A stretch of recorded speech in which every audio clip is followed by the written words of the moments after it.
Mais tendez l'oreille parce qu'on a des déclarations très importantes ce matin. On est avec Noémie Alouia, bonjour à vous. Bonjour, on est Aliette. avec Jean-Christophe Gallien, André Valigny et Sébastien Ligné. Bonjour à tous les trois. Hier matin, nous étions affligés, désespérés de voir que la France est capable de tendre les bras sans surveiller qui arrive sur notre sol. Ce matin, on peut être en colère parce que on a proposé au chef de la diplomatie, Jean-Noël Barrot, de venir. Je pense qu'on lui a proposé 10 fois en direct, et puis on a contacté le Quai d'Orsay à plusieurs reprises. Jean-Noël Barrot a refusé de venir sur le plateau de CNews et dans les studios d'Europe 1, ce matin à 9h. Calendrier oblige. C'est vrai qu'il a un calendrier très chargé. Sauf que M. Jean-Noël Barrot, il y a 15 minutes, il était à France Info. Alors pour les téléspectateurs et les auditeurs qui ne sont pas au courant, il y a juste 700 mètres qui séparent France Info du studio de CNews et d'Europe 1. C'est pas beaucoup. Il ne demande pas de prendre un hélicoptère, ni même un vélo électrique, mais il pourrait venir et puis répondre à toutes nos questions. Il a été interrogé sur cette affaire qui a tous les contours d'un scandale d'État, à savoir cette étudiante gazaoui réfugiée en France qui est visée par une enquête pour apologie du terrorisme et apologie de crimes contre l'humanité. Elle est quand même accusée d'avoir relayé des messages d'une violence inouïe sur les réseaux sociaux, en republiant un appel à filmer en haute définition les exécutions des otages et les envoyer aux médias de l'Occident pervers. Elle a relayé également des messages d'adoration d'Hitler, en expliquant qu'il fallait tuer les juifs partout. Alors, le chef de la diplomatie s'est enfin exprimé. Il avait fait un tweet. La question que je me pose, c'est quand vous êtes sur une affaire aussi grave, avec des Français, quelle que soit la confession d'ailleurs, inquiets, scandalisés par ce qui s'est passé. Mais la moindre des choses, c'est vous commencez en disant, au nom de mon ministère, au nom de la diplomatie française, je présente mes excuses aux Français. Et je vais tout vous expliquer. Non, il faut déterminer les responsabilités. Écoutez attentivement parce qu'il renvoie dos à dos, dans ce dossier, une faille des services français, mais également de l'autorité israélienne. Très intéressant. Écoutez Jean-Noël Barrot. Cette jeune femme n'a pas sa place à Sciences Po, elle a d'ailleurs été désinscrite. Elle n'a pas sa place en France, elle doit quitter le territoire national. Quitter le territoire national, mais pour aller où? Vous n'allez pas l'expulser à Gaza? Elle doit quitter le territoire national, elle n'a pas sa place en France. Mais très concrètement, Jean-Noël Barrot, on ne peut pas expulser quelqu'un dans une zone de guerre. Elle doit quitter la France et ça fait partie des discussions qui sont en cours. De toute évidence, les contrôles sécuritaires qui ont été menés par les services de l'État compétents ainsi que par les autorités israéliennes n'ont pas permis de détecter ces propos antisémites et inacceptables. Attendez, Jean-Noël Barrot, ça veut dire que des internautes sont plus efficaces que des services de l'État? Parce qu'eux, ils les ont trouvés très rapidement. Et les autorités israéliennes, vous m'avez bien entendu. Les autorités israéliennes, mais les autorités françaises aussi ont accepté qu'elles puissent venir en France. Ça n'est pas acceptable en tout cas. Et avec le ministère de l'Intérieur, nous avons diligenté une enquête interne pour faire toute la lumière sur cette affaire. Vous pensez que vous aurez des résultats quand? Pour savoir qu'est-ce qui a péché, ou qui peut-être? Au plus vite. Et en attendant, aucune opération de ce type, aucune évacuation d'aucune sorte ne se tiendra tant que nous n'aurons pas tiré les conséquences de cette enquête. Ça veut dire qu'aujourd'hui, vous nous dites qu'on ne fera venir en France personne de Gaza tant qu'on ne saura pas ce qui s'est passé, ce qui a péché dans le criblage du profil de cette jeune étudiante. Je vous l'ai dit clairement, aucune opération de ce type, d'aucune sorte, ne se tiendra tant que nous n'aurons pas tiré les conséquences de cette affaire. Pardonnez-moi de préciser qu'il n'y a pas eu une question sur les autres, parce qu'elle n'est pas arrivée toute seule. Non. Il y en a 290, entre 270 et 290 depuis le début de l'année. Est-ce qu'on a eu un criblage sur ces autres personnes? Alors comment vous jugez la déclaration de Jean-Noël Barrot? Est-ce qu'elle vous rassure en quelque sorte? Noémie? Non, je vais vous dire, je pense que ce n'est pas à la hauteur de la fonction qui est la sienne. C'est-à-dire que monsieur Jean-Noël Barrot est ministre des Affaires étrangères. C'est-à-dire qu'il a la plus haute fonction de la diplomatie de notre pays. Et quand on a ce pouvoir-là, on doit aussi assumer les responsabilités qui vont avec. Or, il admet très bien, dans cette interview comme dans son tweet, qu'il y a eu une défaillance de la part des services diplomatiques. Il y a eu une défaillance parce que, vous l'avez rappelé, cette jeune fille a fait l'apologie d'Hitler, mais pas seulement, parce que vous avez cité aussi un tweet sur l'Occident. Et c'est très important de lier les deux. C'est-à-dire qu'il y a dans cette affaire, comme dans beaucoup d'autres qui sont liées à l'islamisme, l'islamisme, à la fois l'antisémitisme, et il y a aussi une haine de l'Occident. Ça veut dire que cette jeune fille n'est pas seulement un danger pour nos compatriotes de confession juive, elle est aussi un danger pour la sécurité du pays et pour les idées que porte notre pays, la France. On referme cette parenthèse. Il y a eu une défaillance. Donc maintenant, il va falloir, et nous, en tant que contribuables, tous les Français sont aujourd'hui en mesure de demander des comptes au ministre, de savoir ce qui a pu se passer. Il ne peut pas simplement se défausser sur les autorités israéliennes, comme on l'a vu dans cette interview, parce que cette jeune fille n'a pas été accueillie à l'université de Tel Aviv ou à l'université de Haïfa. Elle a été accueillie dans notre pays. C'est Sciences Po, donc une grande institution qui lui a ouvert les portes. Par la voie diplomatique. Par la voie diplomatique. Il ne parle pas une seule seconde du consulat de Jérusalem, pas une seule seconde. Et le mais gouvernement peut-être que dans l'enquête qu'il va mener, Noémie, il nous parlera du consulat de Jérusalem. Oui. C'est très intéressant qu'à 2 reprises, il faut toujours lire entre les lignes quand c'est un diplomate qui parle, ou encore plus un chef de la diplomatie. À 2 reprises, il vous dit il y a eu faille. 2 fois. Il y a eu faille, mais également des autorités israéliennes. Et il le répète. Donc en fait, c'est comme si aujourd'hui, si on a cette personne sur notre sol, c'est aussi de la responsabilité des Israéliens. Ça veut dire que ça n'est pas ma faute. Il dit ça n'est pas ma faute. En fait, pas que de ma faute. Vous savez, on est dans un temps politique, on le disait en antenne, soyons clairs, celui où on observe une irresponsabilité de droit.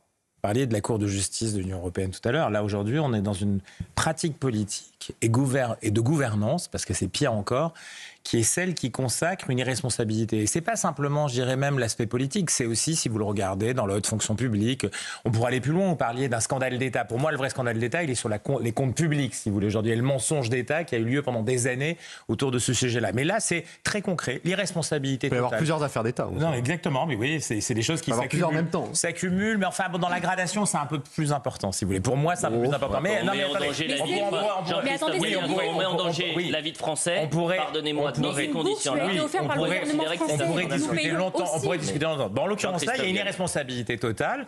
Et après, on est rassuré presque. Il nous dit attendez, on va faire la lumière, on n'acceptera plus personne. Derrière, il y a au moins cette réassurance incroyable. Maintenant, ce qui est important de dire sur cette affaire, c'est qui contrôle, qui sort de Gaza. Qui contrôle, qui choisit, qui décide. Vous croyez que c'est les Israéliens, vous croyez que c'est les Français, les Américains, l'Arabie Saoudite, le Qatar, peut-être un peu, les Turcs, peut-être un peu. C'est surtout le Hamas. Donc quand vous envoyez des gens maintenant qui sortent de Gaza, vous êtes certains, pas tous, pas les 230, pas les 250, pas les 1000 qui viendront, mais un pourcentage non négligeable dedans sera choisi par rapport à ce qu'il est. Donc on est face à quelque chose. Si vous n'avez pas en face de vous une réponse sécuritaire, service secret, ce que vous voulez, coordonner ou n'importe quoi, ce qui n'a pas été le cas, puisqu'il nous le dit, ça n'a pas été le cas. Donc on va le faire à partir de maintenant. On est presque rassuré. En tout cas, on pourrait l'être. Un temps soit peu de courage, vous déjà un peu d'empathie, vous présentez vos excuses. Vous démissionnez. Vous présentez votre démission. Alors, la démission oubliée. Et au Premier ministre de dire non, vous restez dans le contexte actuel. Le temps de l'irresponsabilité. Le temps de l'irresponsabilité, pas le temps de la responsabilité. Alors, responsabilité, démission, irresponsabilité, que vous en foutez de la démission. Non, mais dans un pays démocratique normal, Sébastien Ligné. Vous êtes congédié surtout. Parce que vous avez aussi quelqu'un au-dessus de lui qui peut dire bon, à partir de maintenant, c'est pas la première fois que M. Barrot ne respecte pas vraiment ses fonctions et son cadre et présente un bilan qui, sur ces quelques mois, me paraît pas extrêmement glorieux. On pourrait aussi avoir un Premier ministre qui explique ou un président de la République qui dit bon, maintenant ça suffit. On va aller vers quelqu'un d'autre, on va décider qu'on a fait un bout de chemin ensemble et c'est terminé. Mais dans les couloirs du Quai d'Orsay, ils sont en train de courir vers le prix Nobel de la paix parce qu'ils sont en train de reconnaître l'État de Palestine. Mais ce qui est très intéressant dans cette interview... C'est comme ça qu'ils l'envisagent. Ils se disent, mais attendez, on est en train de faire... Pendant tout l'entretien d'ailleurs, ça a été la France est en train de mener quelque chose d'historique avec la reconnaissance de l'État de Palestine. C'est aussi quelque part dans les sondages. Finalement, de mettre en danger la vie de Français avec l'accueil de personnes qui sont potentiellement dangereuses, qui ont relayé ces tweets-là, du moins qui sont accusés de les avoir relayés. Et donc, on a une enquête actuellement pour apologie de crimes contre l'humanité et apologie de terrorisme. Je vais vous dire, c'est anecdotique. C'est pas grand-chose pour eux. C'est pas grand-chose. Bon, il y a une enquête, on va voir. Merci aux autorités israéliennes qui n'ont pas fait le job. C'est comme ça que je le comprends. on va faire une enquête, on bloque tout pour l'instant, mais notre priorité, c'est l'histoire avec un grand H.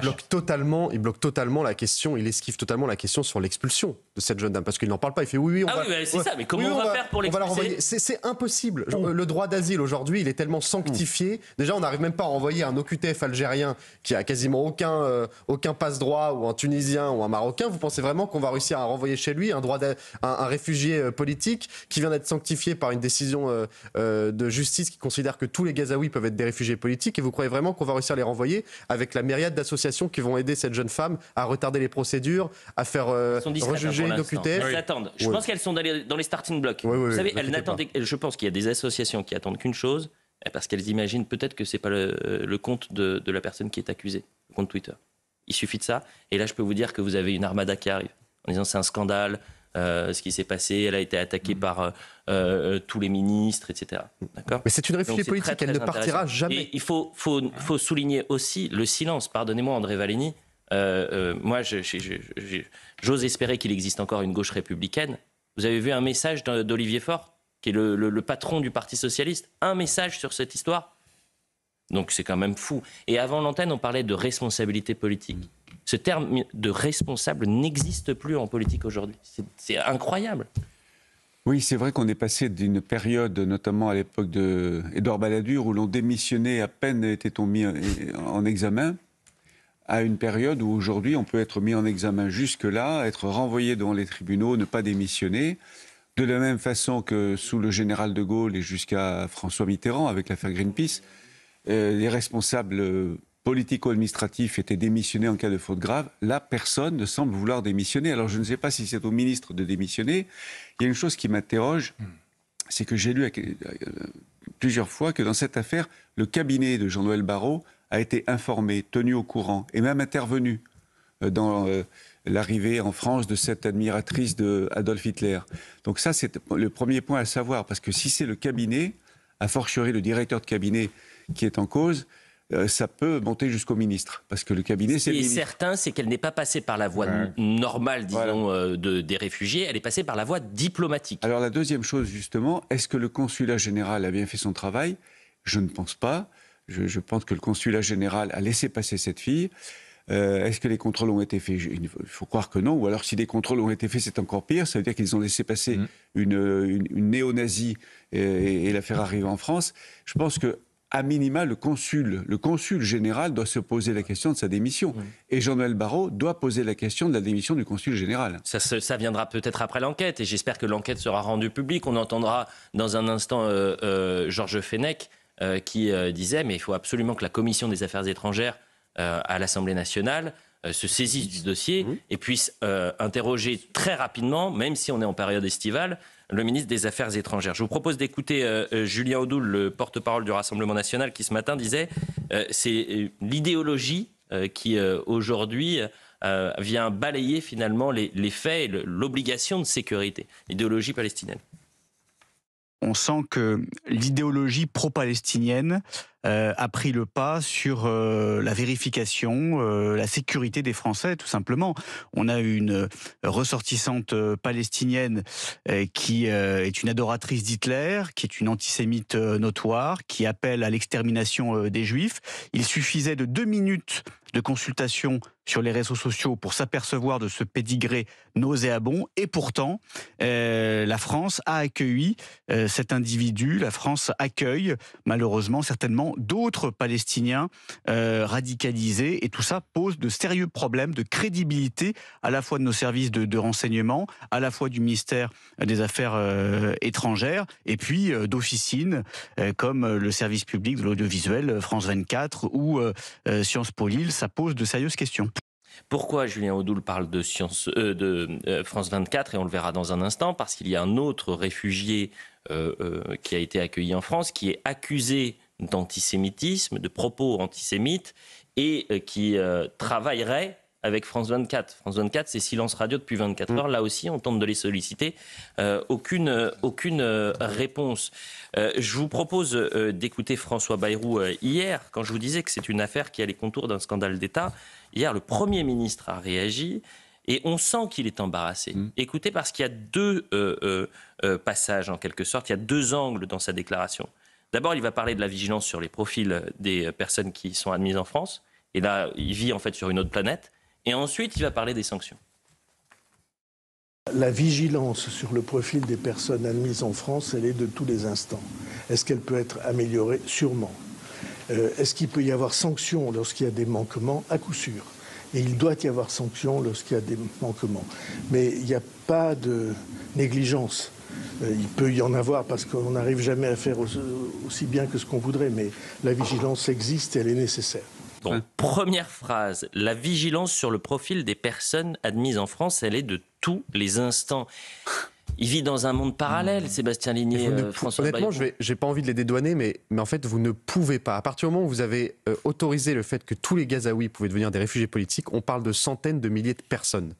Ce sont des flux considérables que personne ne peut gérer. Donc c'est cette décision première qui est la source de nos maux. De la même manière, parce que là, pour moi, cette dame-là, cette étudiante gazaoui, qui n'est pas une néo-nazie, qui est une nazie tout court d'ailleurs, c'est la face immergée de l'iceberg. Parce que les femmes afghanes, dont on a sanctuarisé de la même manière le statut de réfugié politique, c'est 20 millions de personnes potentielles. Mais vous pensez vraiment que dans ces 20 millions, il n'y en a pas qui vont causer le même genre de troubles, que dans les 200 000 Gazaouis potentiels, vous n'en avez pas ne serait-ce qu'1% qui vont créer des troubles similaires? Mais quand vous avez des milliers de personnes qui arrivent d'un coup, mais vous êtes submergés. C'est impossible. Alors évidemment que c'est en quelques tweets on le retrouve, mais après...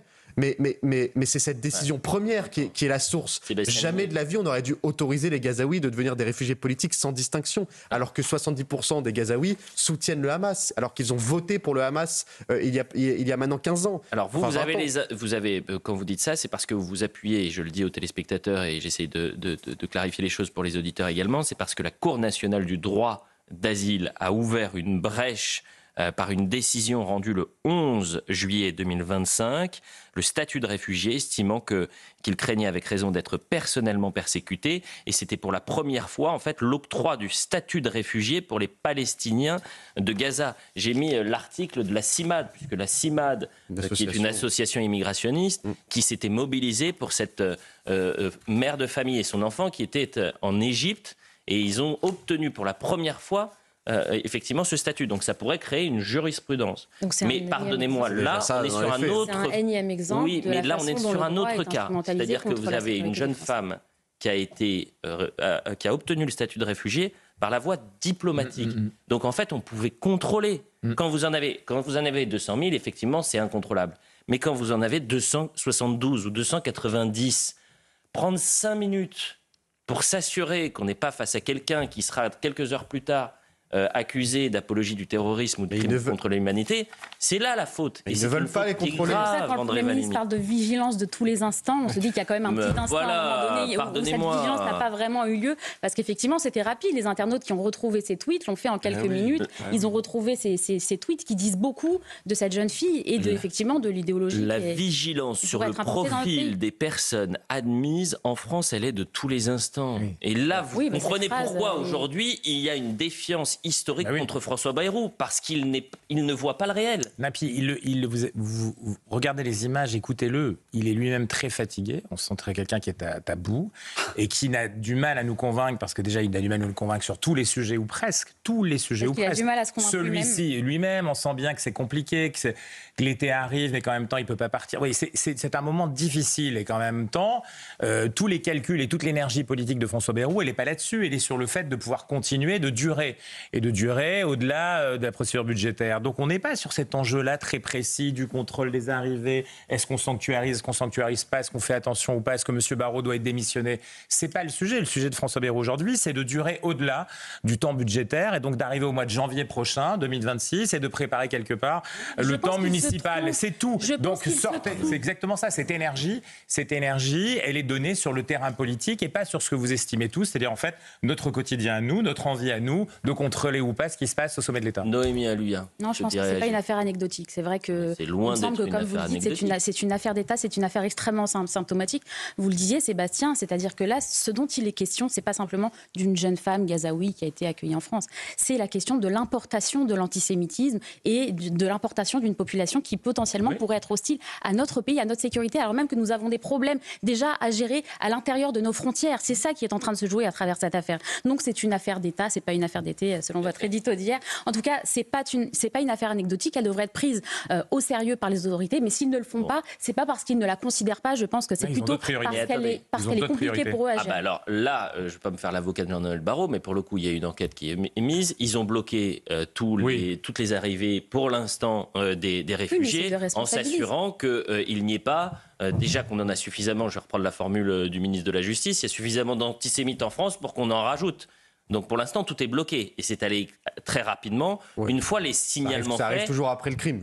Ça, c'est intéressant. S'il n'y avait pas les internautes, il n'y aurait jamais eu d'enquête. Et c'est pour ça que c'est très intéressant de voir ça. En revanche, est-ce qu'il peut y avoir sanction quand il y a des manquements, dit François Bayrou? À coup sûr. Peut-être qu'il va y avoir un honte fusible. Alors, voilà, c'est ça. À quel niveau les sanctions? Je voudrais ajouter 2 choses au débat. André Valigny. La première, c'est que le droit d'asile, c'est quelque chose de magnifique, qui remonte à plusieurs siècles d'ailleurs, parce qu'il y avait même des notions de droit d'asile sous la monarchie, mais a fortiori, depuis la Révolution française, c'est quelque chose de sacré en France, dans beaucoup de pays démocratiques. Et on est en train non pas de tuer le droit d'asile, non, de le dévoyer. De le dévoyer et donc de le rendre suspect, entre guillemets. C'est-à-dire que le droit d'asile, si on en abuse, il risque d'être rejeté par la population, alors que les Français, dans leur immense majorité, sont pour que la France accueille les opprimés, les persécutés de toute la terre. La deuxième chose, parce que je suis allé en Israël à plusieurs reprises, et je rejoins ce que disait hier sur ce plateau, vous étiez là, Noémie, Julien Drey, j'avais constaté aussi qu'il y a deux services diplomatiques à Jérusalem. Il y a l'ambassade de France en Israël, qui fait son travail par rapport à Israël, par rapport à la politique de la France à l'égard d'Israël. Et puis il y a le consulat général de France à Jérusalem, qui est très pro-palestinien, qui est un peu considéré comme l'ambassade de France en Palestine. Et donc moi je reviens sur le consulat général, il faut savoir ce qui s'est passé et qui est responsable au niveau du consulat général. On va justement écouter Julien Baloul, qui est l'un des premiers à avoir alerté, relayant donc les messages qui entraînent aujourd'hui ces accusations d'apologie du terrorisme et d'apologie de crimes contre l'humanité, et qui parle de ce consulat en disant il y a le consulat de Tel Aviv, mais il y a le consulat de Jérusalem. Et le consulat de Jérusalem, c'est, selon lui, une sorte de succursale de l'islamo-gauchisme. Il y a le consulat de France à Tel Aviv, qui s'occupe vraiment d'Israël et des franco-israéliens. Et il y a le consulat de France à Jérusalem, qui de fait, agit depuis toujours comme une ambassade de France auprès de la Palestine, vu que la France maintenant reconnaît la Palestine, des territoires palestiniens. Oui, il y a une idéologie clairement pro-palestinienne, il y a clairement quelque chose qui est joué là-dessus. Le consulat de France à Jérusalem se comporte clairement comme le relais, le pont entre la France et la société palestinienne. Donc là, clairement, il n'y a pas un travail de vérification qui a été fait, et il y a clairement, je le dis, le personnel du consulat français à Jérusalem et du Quai d'Orsay ont mis en danger les Français. Parce que si le personnel du consulat de France à Jérusalem et du Quai d'Orsay font entrer en France des personnes qui disent leur admiration d'Hitler et des islamistes, c'est un danger pour la société française. Voilà pour Julien Baloul. Le carillon, parce que y a Roland Pérez qui va prendre le relais. Roland prend le relais. Bonjour cher Roland. Bonjour Elliot. Alors je vais venir vous apporter